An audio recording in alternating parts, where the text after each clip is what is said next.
Can you all see that okay? Yeah. Yep. Okay, lovely. So this is a very short version. Hopefully it's going to be informative, and there will be questions at the end. Um, yeah. So this is just to go on about pressure ulcer prevention. We're going to look at the definition and what that involves, and also risk assessment, interventions, and things about education and signposting. So unfortunately, pressure can affect anyone. There is a lot of risk factors, the biggest one being limited mobility or reduced sensation. If you can't actively reposition or move around, that puts you at increased risk of pressure damage.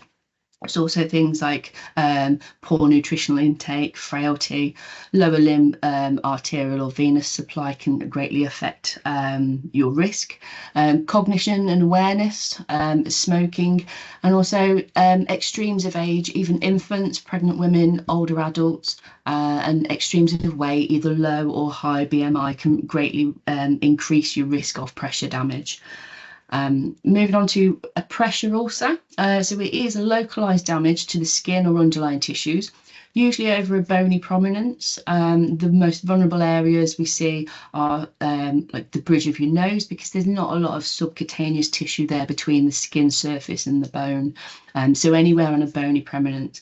It can present as an intact skin, just discoloration, or it can be an open ulcer, which can be very deep, very painful. And it takes a lot to heal it. There's a little diagram here of how that pressure affects you. So when there's pressure applied over the bony prominence, that skin and underlying tissue is compressed. So you don't get that oxygenation and that perfusion of that blood flow. And that can lead to the skin damage that then presents either as discoloration or an open ulcer.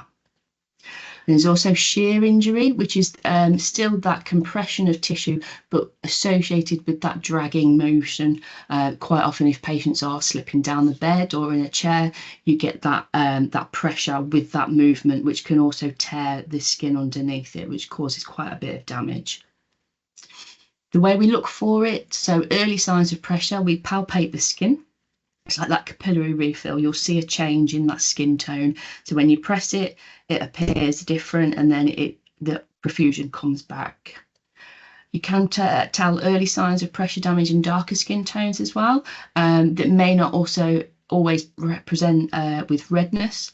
It can be just a discoloration, anything that's not normal, but it's important not to just go on visual sight. Feel that skin. Is it boggy or tight? Is there a change in temperature? And compare areas to other areas of similar tissue, and listen to the person. They may be able to tell you if there's a change in sensation or pain, but it is really important to check those skin areas. The next slide is a little video just to tell you this was created by healthcare professionals. It's really informative, and it just goes over pressure as a whole and how it can affect individuals. Pressure ulcers are when the skin becomes damaged due to too much pressure being on the skin and stopping blood flow to that area, causing skin to die. Pressure ulcers can range from being a change in skin colour or tone to deep wounds down to the bone and muscle. Everyone could be at risk of developing pressure ulcers if you move less due to injury or being ill. Alan wishes he knew more about how he could have prevented his pressure ulcer to his heel. Here's his story. After my hernia surgery, I was in bed and I'd wish I'd told someone my heel was painful. It's a good job we checked your skin regularly to look for the signs of skin changes. It's really important that skin is checked. If you or a family member can't do this, then a health professional can help. Look for changes in skin colour, skin tone, hardness, heat, numbness and pain. Tell us if there's a change to your skin. This special boot has made all the difference. That's great to hear. There's all sorts of equipment that we can loan to you, but you must tell us if there is a problem with your cushion, mattress or foot protector. Pressure can be reduced by using special cushions, mattress and foot protectors. Please speak to your health professional. Straight after my surgery, it was so painful to move that I didn't, and my skin became sore. Now I'm home and getting better, I know the importance of moving more. An easy way to remember to move is to stand or change your position at the end of each TV programme. The ideal is to change your position every 2 hours to help your skin stay healthy. Tell us if you move less. Alan, do you have any problems with getting to the toilet on time? It was a struggle getting to the toilet, and to be honest, I was a bit sore in hospital, but I've got this cream they put on and it's much better now. It's important to keep skin clean and dry to keep it healthy. There are lots of ways to help with this. Tell us if you're having problems or accidents getting to the toilet.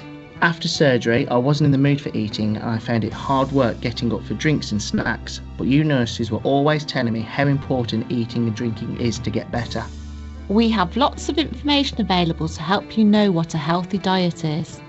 It's important to have a healthy, balanced diet that includes lots of fruit and vegetables, starchy foods like bread, pasta and rice, dairy foods such as milk, cheese, yoghurt, and a variety of proteins such as meat, fish, eggs, nuts and pulses.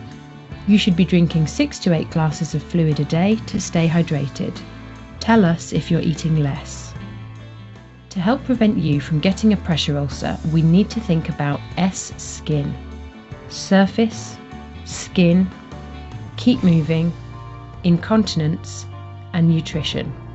Tell us if there is a problem with any of the 5 key elements so that we can help you.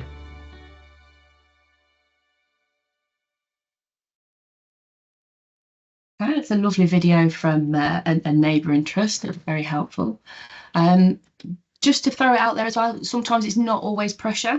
We do see a lot of autoimmune conditions, different types of wounds that can present like pressure ulcers.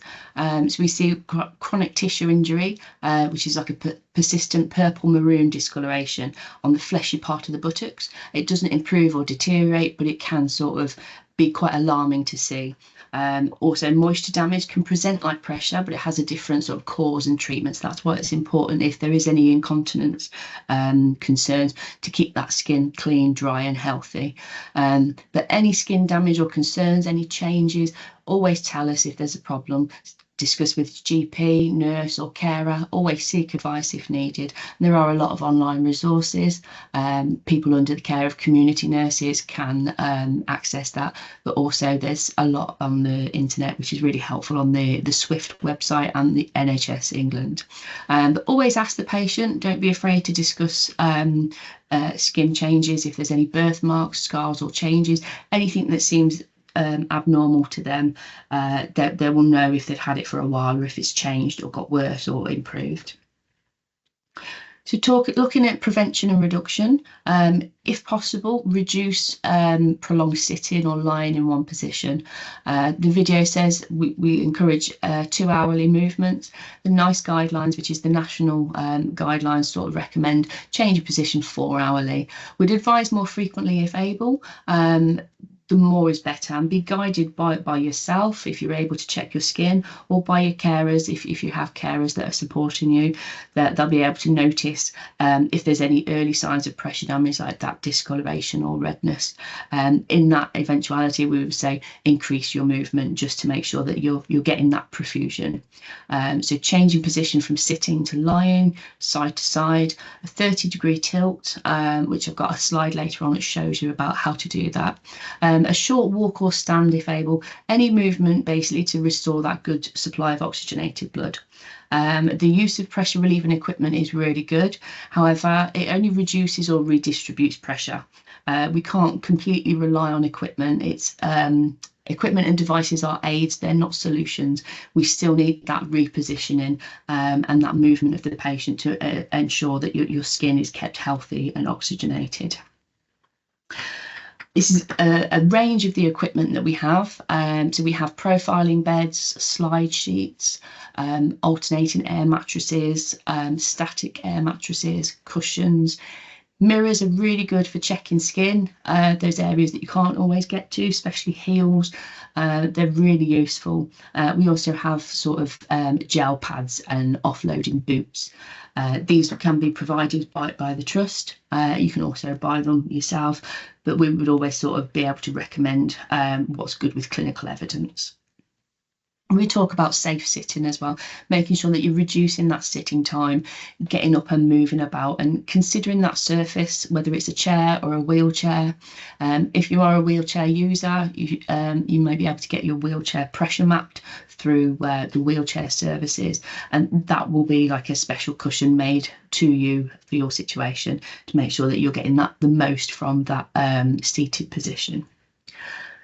It's also important to make sure that your chair and your seat is suitable and that it's not causing undue pressure elsewhere. If it's too long or too short or too low or too high, that can affect where your pressure is. If you need your chair raising or anything, we would say to get an occupational therapy review, because they can arrange for chair hiring or lowering to make sure that you're getting that optimal seating position.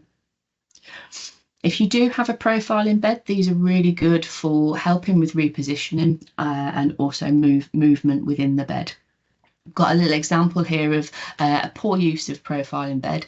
You can see this gentleman has slipped down the bed, so he's at risk of shear and pressure on his sacrum, buttocks and heels because of that movement.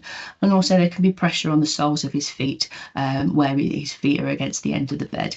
And in that slouched position, he would be unable to eat and drink, and he'd be at risk of choking. So we would always say, when repositioning using a profile in bed, it's important to use slide sheets to offset that pressure and that shear damage. We always say as well, raise the feet first every time, not to leave the person in that position, but if you raise the feet before you raise the head, that feet raise creates a knee break, so it stops you sliding down the bed, so you can get into a more effective position. So always say feet first and then sit up, and you're in a really good position then. This is about the 30-degree tilt. So this is just using pillows and things to sort of offload, just so you can still sit up in bed, but it just puts a little bit of a tilt on the hip and the shoulders, just to sort of relieve that sacral area. And you can also do that while lying in a bed, just to put pillows under sort of the hips, the shoulder and the back, just to raise that, just so you're tilted. It's not fully on the side, but it is effectively offloading those vulnerable areas. Within the community, we're very big at advocating towards patients accessing the Warwickshire Fire and Rescue Safe and Well service that they do for any vulnerable person in their home. If they're using any dynamic alternating air equipment, or if they're smoking or in a cluttered environment, there is an increased risk of potential for fire and for hazards and escaping in that circumstances. So we do sort of say we can refer direct to the fire service for interventions with that, and they can help with hearing and visual impairments. They can make sure that you've got appropriate smoke alarms and alert systems fitted if needed. Excuse me. I've got another final video here as well that just sort of recaps everything that we've sort of gone over, and it just looks at those 5 key elements on prevention and just raising awareness and being aware of what to look for in those circumstances. The only way I can describe it is though I was sat on top of a hot plate on the cooker. It was horrific.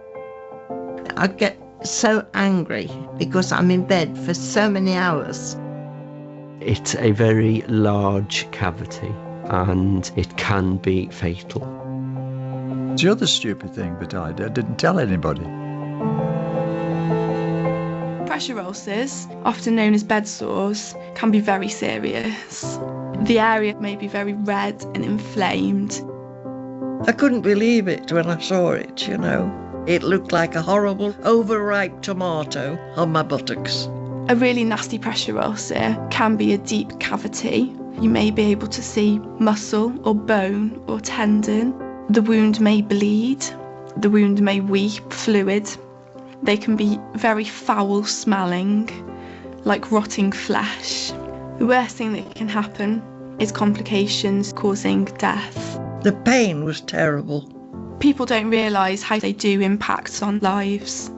I couldn't sleep. No sleep, day and night. And at times I felt reduced to tears.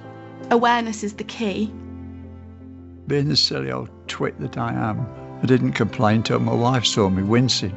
If we're not able to look after our own skin, then somebody else needs to be doing it for us. They need to be looking out for any signs of discoloration, numbness, pain, itching, heat, or hardness.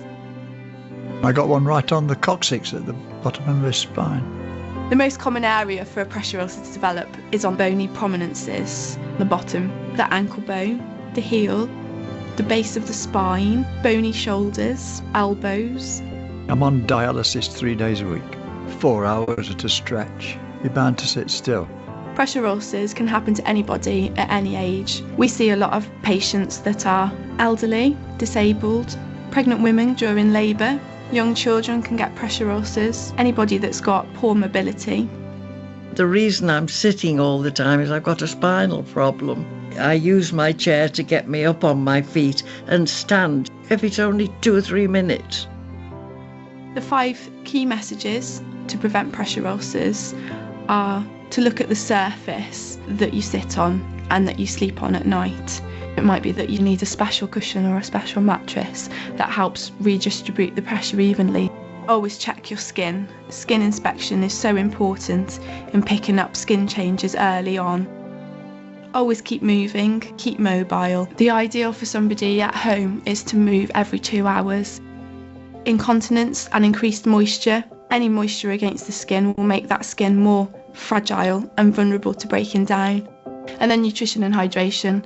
A good healthy diet is very important in preventing pressure ulcers.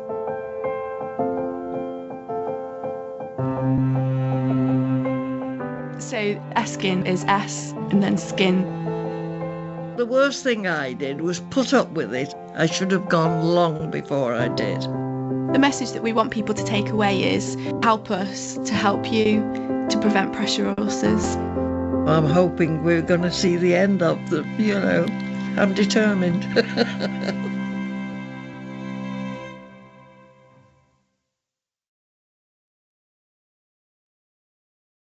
Yeah, I really do like that video. I use it a lot in our training within the trust because it's really good to hear from a patient perspective of how they've been affected by pressure ulcers.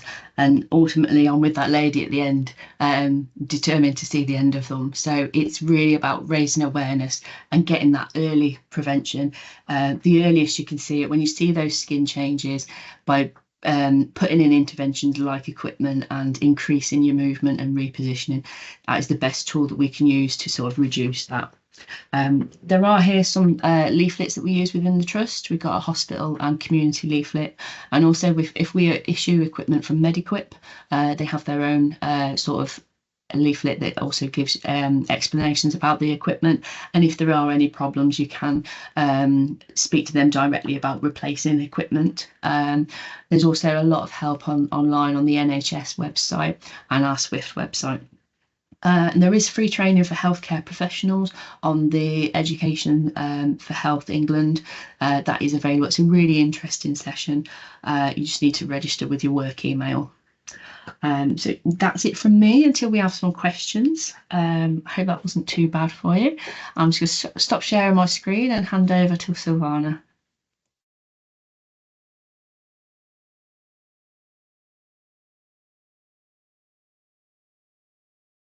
Hello everyone, I hope you can hear me. My name is Silvana. I'm based in Warwick Hospital and I'm a diabetes foot nurse specialist. And what I would like to do is just build on the brilliant presentation by Natalie, but particularly looking at the effects of diabetes on the skin, particularly the feet, obviously.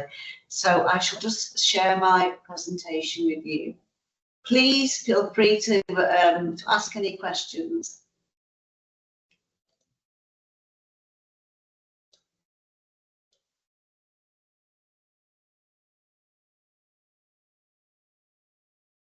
Can you see that?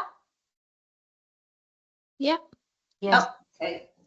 So like I said, I'm Silvana, the diabetes foot nurse. I work with a much bigger team called the diabetic foot team, who are involved in the management of patients who are admitted with diabetic foot ulcers. And in that team, we have myself, we have a specialist podiatry team who are brilliant. They're the backbone of the team.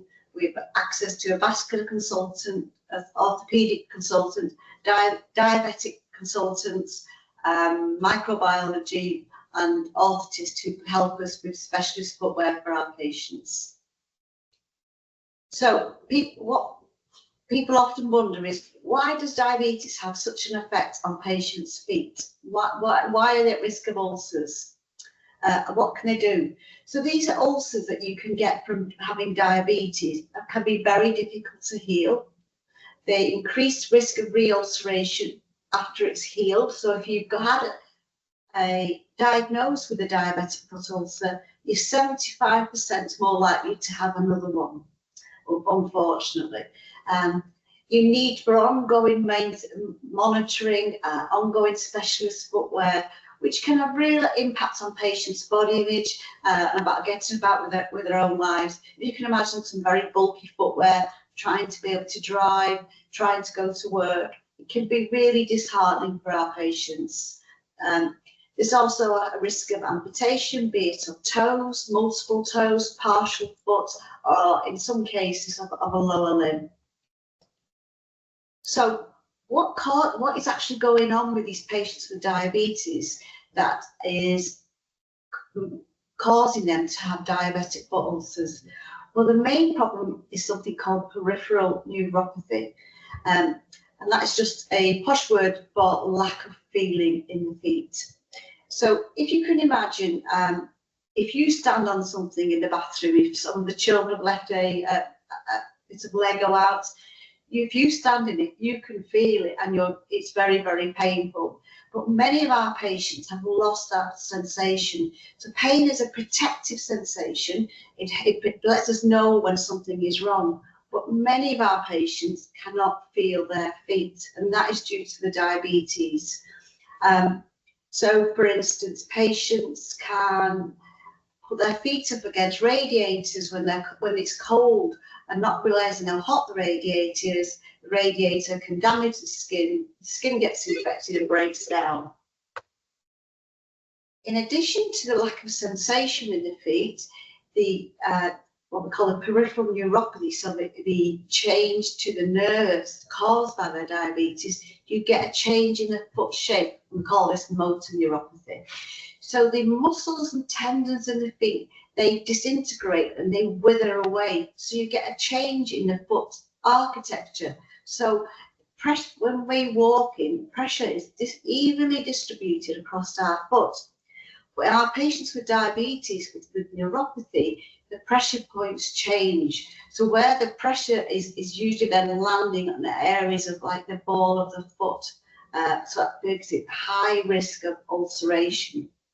In addition, you can get something called autonomic neuropathy, and that means it's a change in how the foot actually sweats. So sweating is a really important thing. We don't like talking about sweaty feet, do we? But without that sweating, the foot doesn't get moisturised. It makes the foot really vulnerable to cracking, dryness, and it can give an entry for infection. So if you can imagine now a patient who's got diabetes, they've lost sensation in their feet, they've got a change in their foot shape, and they've got dry skin. Something simple like buying new shoes, wearing socks that are too tight, walking in the beach in flip-flops, makes them vulnerable to getting a diabetic foot ulcer, which is very, very similar to a pressure ulcer. It has the same effect, as was Natalie pointed out, of the awful effects on the poor patients.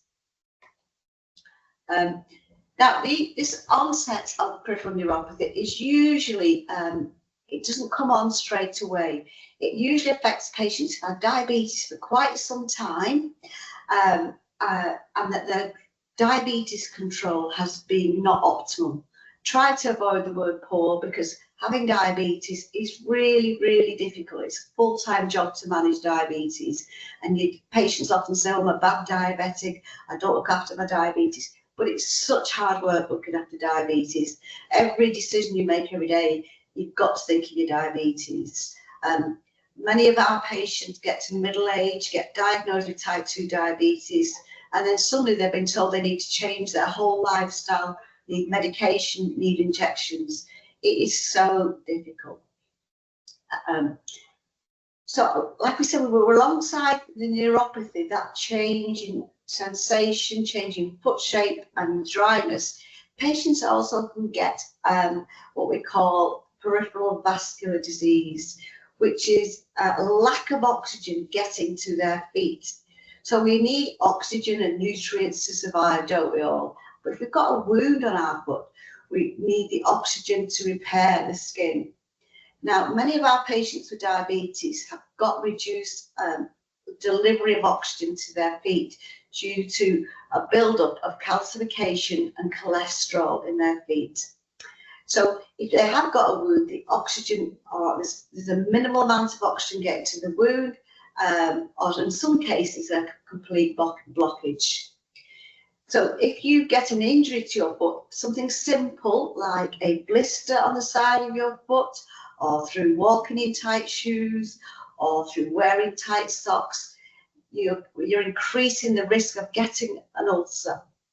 And not having the oxygen there is going to delay the wound healing. And unfortunately, we see it all the time. This can lead to gangrene and infection very, very quickly, and unfortunately, it can lead to amputation. So this is just a little illustration of, you can see this. So this is a blood vessel, and you can see here these are red blood cells, and they carry our oxygen all through this nice smooth area. So it's getting the oxygen is being pumped round from the heart, round all the arteries. And if you can imagine, by the time you're getting down to the feet, the arteries, they're still looking like this, but they're much, much narrower. If you've got diabetes, you get more likely to have what is called atherosclerosis, which is this hardening of the arteries. And you can see there, it's actually blocking the amount of blood flowing through the artery. I've got a little demo here with me. I've not used this before, so I hope you can see this. So if you can imagine this is an artery, and you can see this is the blood flowing through, and you can see this is the buildup of calcium on the outside. And if you turn it over, you can see how restricted the blood is getting through there. So imagine that in little tiny, tiny little arteries that are getting down to the toes. And in addition, having diabetes, it makes the blood stickier. So you've got sticky blood, you've got a reduced area that blood can flow through. There's also an inflammatory process taking place, and all them things are contributing to reducing the amount of oxygen getting through to the foot. I hope that makes sense. I just popped this picture in this morning in this presentation, and this is a patient we saw a few months ago. He's given us permission to share this, and he had high cholesterol, and he also had diabetes, and he also had reduced oxygen getting to his feet. We couldn't feel his foot pulses when we examined his feet. Now, when we took his blood, and this was 24 hours after all this here, the white is fatty cholesterol tissue, and you can see that remaining amount of oxygenated blood. And this is blood that's trying to flow around the heart, the brain, the kidneys, the feet.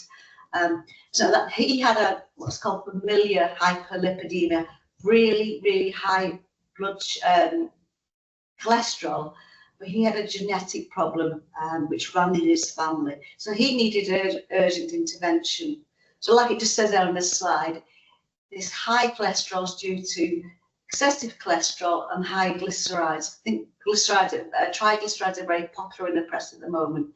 And that can lead you not only to having a risk of diabetic foot ulcer, but the risk of heart attack and stroke, peripheral vascular disease, your diabetic foot ulcers, which gives poor healing,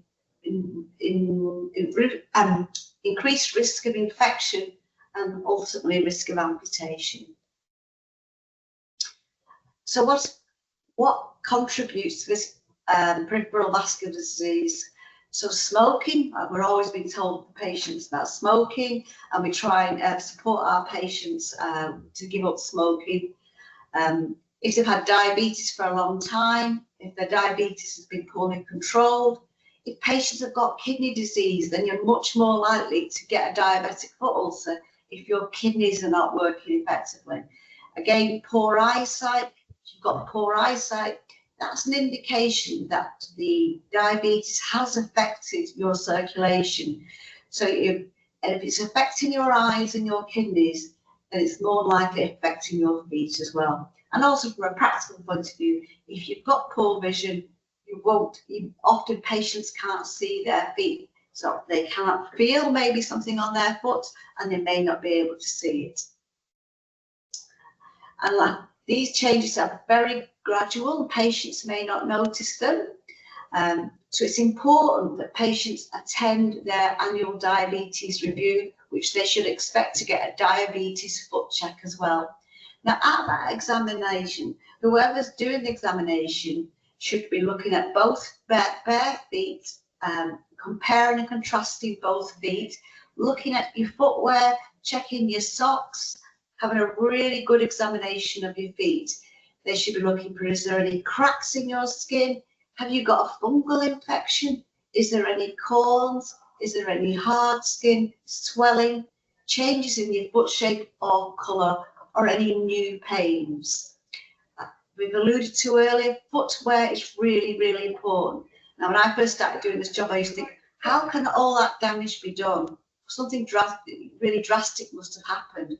But it's usually due to poorly fitting footwear, going on holidays and changing shoes, going walking on the beach, or just not being aware of what is your normal in your feet. So we advise patients and their family to get very familiar with their feet, and like Natalie mentioned, a mirror can be really helpful to keep a good eye on what's happening with your feet. Because unfortunately, because the patients can't feel their feet, they won't have that pain that Natalie's patients mentioned. But even though that's a good thing, they're not feeling pain. But because they're not feeling pain, then they don't know the extent of what's the damage that's happened to their feet. We've had patients present with serious wounds in their feet that they're completely unaware of and not able to see because of poor vision due to their diabetes.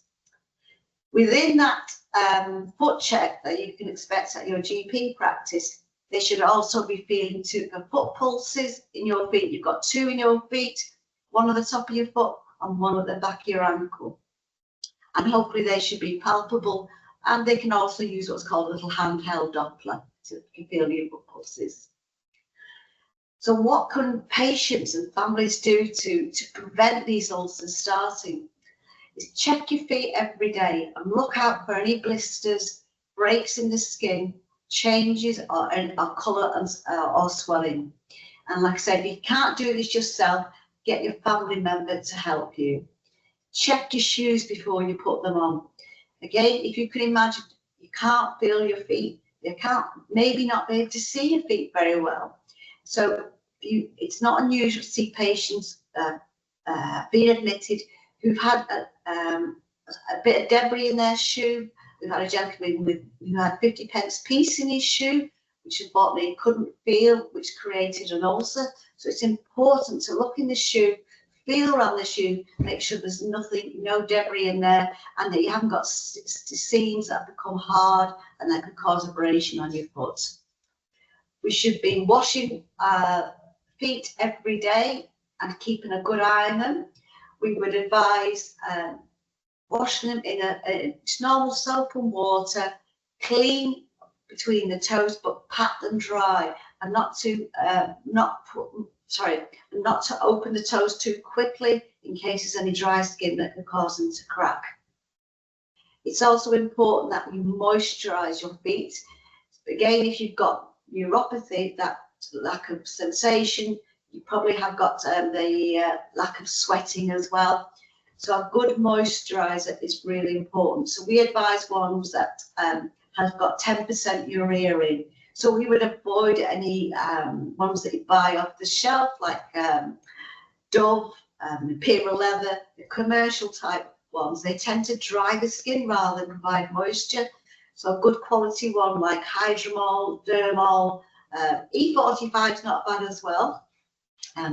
But apply the moisturiser, avoiding in between the toes, because that can contribute to a fungal infection. More advice. Avoid walking in bare feet, especially on sand or hot tiles. Around holiday period, we do see lots of patients admitted they've been away on their lovely holidays, unfortunately developed a blister or a sore on their feet, and we've had many patients turn up with sepsis after holidays due to an infected diabetic foot ulcers.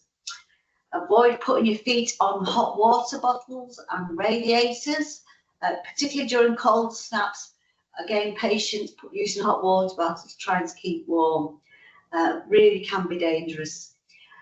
If you get a hard area of skin in your foot, so like an area of thick callus, please avoid using over-the-counter products, because they can burn the skin and actually cause ulcerations. If your toenails do need trimming, use a file and follow the shape of the nails. Try not to leave any sharp edges, and ask a family member to help. Now, unfortunately, the specialist podiatrists, chiropodists in the community do a fantastic service, but they can really only see now the really high risk, serious diabetic foot ulcers. So it's a lot about knowing about the risk that you're in, also knowing how to look after your feet and who to seek advice from. And if you've got the monetary means to do so, have a private foot care practitioner or podiatrist and see them on a regular basis would be really, really helpful. So when do you need to seek urgent advice? So if you're looking at your feet on a regular basis and you notice if one foot is suddenly become red, swollen or feels hot, an area of your foot that becomes blue or black, which might be an indication the blood flow is compromised. If your foot becomes painful, if you do suffer from lack of feeling in your feet and you become a painful area, that's a red flag that there's something that needs looking at urgently. If you get a break in your skin or there's any discharge, if there's anything leaking from a wound, keep it nice and clean, cover it and seek advice from a GP. If you feel unwell with that, come to A&E. Now, when you have diabetes, sometimes when you have an infection, you don't react at a full-scale reaction like we would normally expect, like with pain, swelling, redness. Sometimes you just might feel a little bit unwell, under the weather, and a little bit shivery.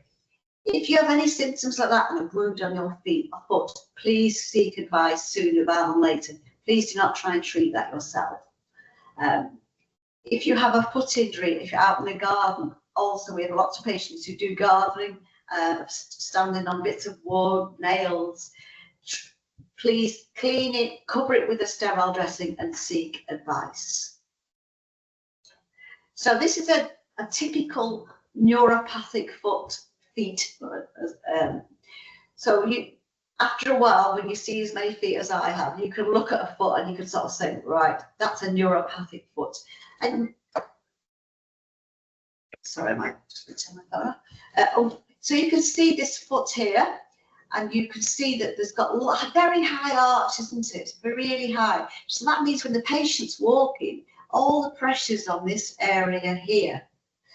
The skin is quite dry. You can see the heel is dry, and the toes are quite prominent. So if you can imagine that you're a gentleman and you're going out to buy some new shoes, trying to get a everyday shoe to accommodate that changing foot shape is very difficult.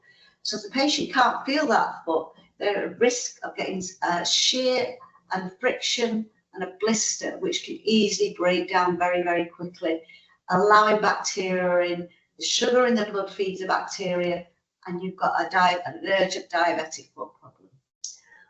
On the right here, you can see areas where you can see from the base of the feet there how deformed that the foot is. and you can see as well the toes are overlapping. And you've got these areas of pressure here, we call this callus. And we really, really worry when we see areas of high callus like this, because the body's saying, oh, this pressure here, how am I going to protect it? I'm going to produce lots of dry skin. And then you get into a vicious cycle of, you get high pressure, the body produces callus. Then you get more pressure, more callus, more pressure, more callus, and you're in a vicious cycle. But what can be happening is the ulceration is actually underneath the callus. And when we debride the callus, it's the podiatrist that would remove that callus with a blade, it's not unusual to find a deep penetrating ulcer underneath. And remember, the patient can't feel it and often can't see it. So if you do have these areas of callus, please get them looked at as soon as you can. Now, I think in a moment or two, I've got a couple of pictures of patients that we treated. I've got their consent to share these pictures. They're not pretty, but I won't share them unless you're happy to see them. So if anybody objects, do they mind just letting me know?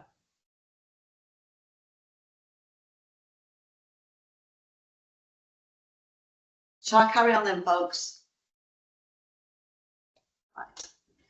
So this is a couple of pictures of patients. Like I said, we've got their consent. This gentleman on the left here, he's middle-aged, this gentleman with type 2 diabetes. He's a very intelligent gentleman. He's got his own business to run. He's got no feeling in his feet whatsoever, and he's got very poor vision. And I said to him, when I went to see him in OPAT, he said, I said, what happened? He said, well, it was nearly Christmas time. He said, I got new shoes. And he said, and I knew it was rubbing, so I put some Vaseline on the side of my foot. And he said, that seemed to do the trick. So he carried on going about his business, and he became very, very unwell and ended up in A&E. And as you can see, how fast, this is in a matter of days, how it's deteriorated. So this was a blister initially, and you can see now he's got this dead necrotic tissue. He's got, you can just see a hole there, so that's the beginning of an ulcer. There was another ulcer on the top of his foot and another ulcer underneath his toe. He had sepsis. He was a very, very sick man. And he also had some gas gangrene, this bubbling blue tissue here. I'm not too bothered about smells too much generally, but that was a particular smell of gangrene. He had to be blue lighted to Coventry Hospital, where he was in theatre that evening, and he lost 1/3 of his foot and 3 of his toes.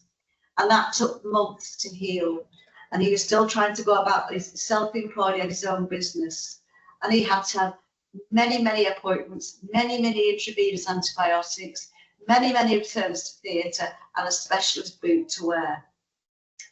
This picture on the right is of a more elderly lady who had neuropathy, so again, lack of feeling in her feet, and you can see that changing foot shape there as well.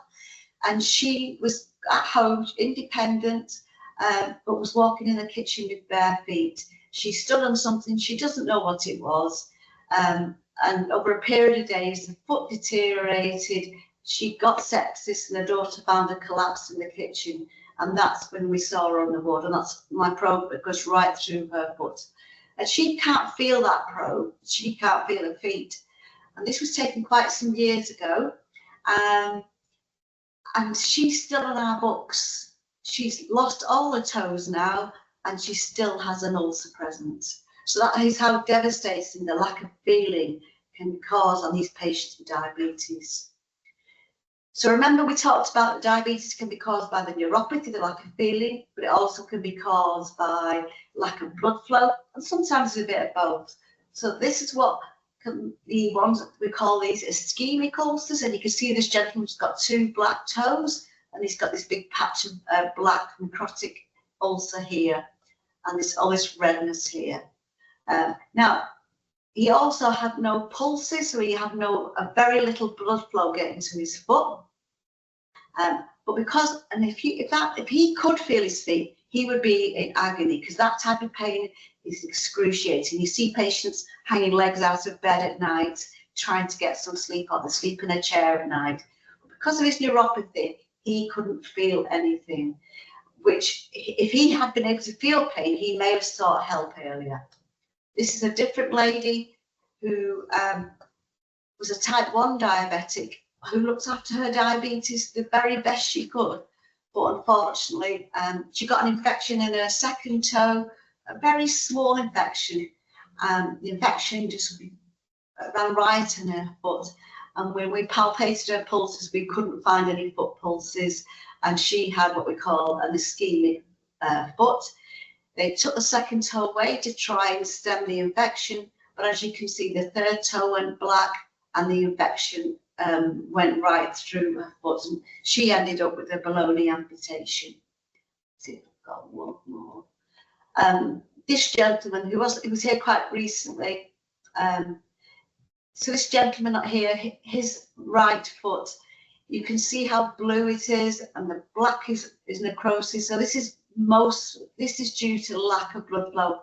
So he had no pulses, and he had to be transferred to Coventry Hospital for the vascular team to try and improve his blood flow. But he lost that toe and the fifth toe as well.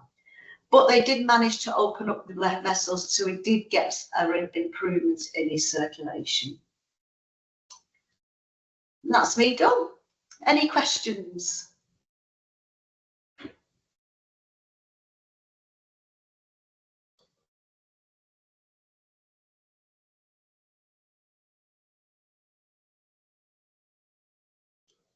Anybody want to ask anything about mine or Natalie's presentation?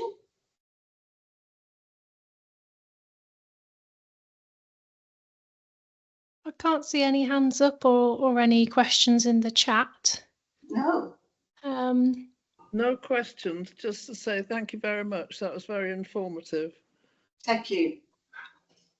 Lovely. Okay, well, we can. Oh, here we go. We've got a hand up now. Oh no, gone back down again. Michael, did you have? Here we go. We've got a hand up from Liz now. If you wanted to come in, Liz. Oh, well, it wasn't really a question. It was again to say thank you for the presentation. I've discovered in the last few years that I'm a type 2 diabetic. I'm sort of sitting here taking this as a personal warning lecture. So sorry about I shall that. put away my cheese for lunch and nibble on some lentils. So thank you. Did it make sense? Because it's Yes, a lot to condense into a small period of time. Yes, yes, it did. If you go on to Diabetes UK, they've got some brilliant advice for all management of type 2 diabetes and about foot care. My biggest thing would be to look at your feet, get used to looking at your feet, check your shoes before you put them on, and don't walk in bare feet. And any concerns, seek advice sooner rather than later. Yes, I mean, I think one of the interesting things for me, especially, I expect a lot of other people to get it, is actually finding shoes that you can wear, because I'm battling bunions as well, and I guess you probably have trouble from that, just with the, finding stuff that's wide enough. Yes, if there are specialist companies on the internet, the Cozy Toes do one. I can try. What I'll do is I'll put some links onto the presentation that you can get by, that you can be you can look at yourself. Well, everybody can look at. I'm going to share the both Natalie and I are both going to share the presentations, but I won't be putting the images on mine. But I will put some links on that are useful. Thank you. That's really helpful. Yeah, no worries at all.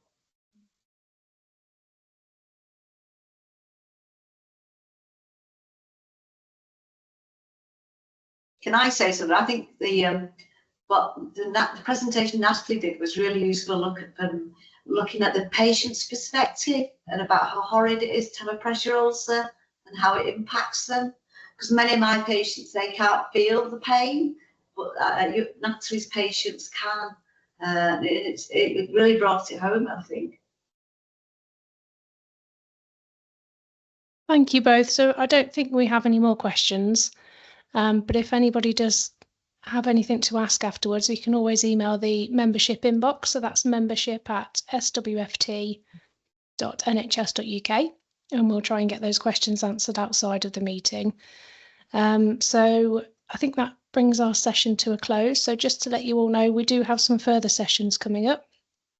And the topics of those include hospital at home, heart attack and risk reduction, vaccination and infection prevention and control, keeping moving and staying safe at home, symptoms and treatment of long COVID. So keep an eye out for the details of those, or email that membership inbox again.